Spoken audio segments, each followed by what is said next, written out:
Cosine and secant follow exactly the same pattern as sine and cosecant do.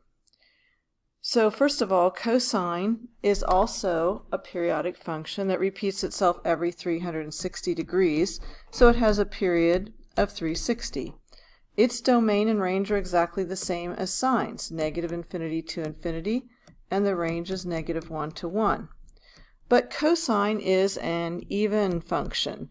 Notice that it looks the same on both sides of the y-axis. If I put opposite values in for x, like 60 and negative 60, I get the same values for y. Now let's take a look at its reciprocal function, secant. Once again, every place where cosine is equal to 0, secant would be undefined. So it's undefined at 90. So I'm going to put an asymptote at 90, at 270. And because it's an even function, it's also going to be undefined at negative 90 and negative 270. It's going to look exactly the same on both sides of the y-axis, just like its reciprocal cosine. So secant and the cosine are both even functions. Wherever cosine is equal to 1, secant's equal to 1. Wherever cosine is equal to negative 1, secant's equal to negative 1. So the high point for cosine and the low points for cosine will also be points on secant. So I'm going to mark those. So high points at negative 360, 0, and positive 360. Low points at 180 and negative 180. Now places where cosine equals 1/2, secant's going to equal 2.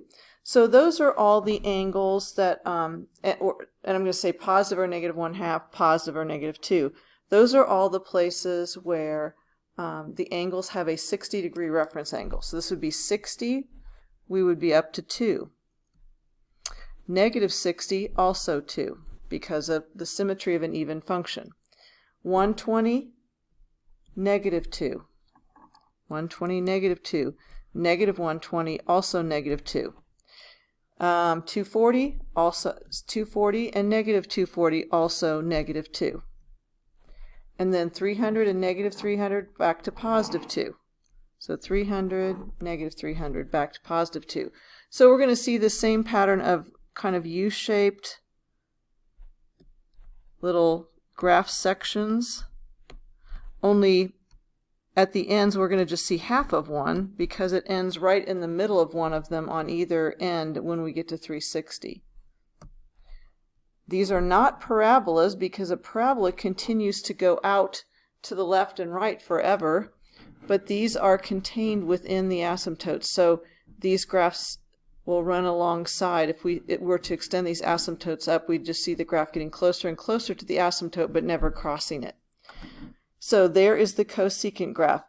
Notice that secant and cosine are both even graphs. Cosecant and sine are both odd graphs.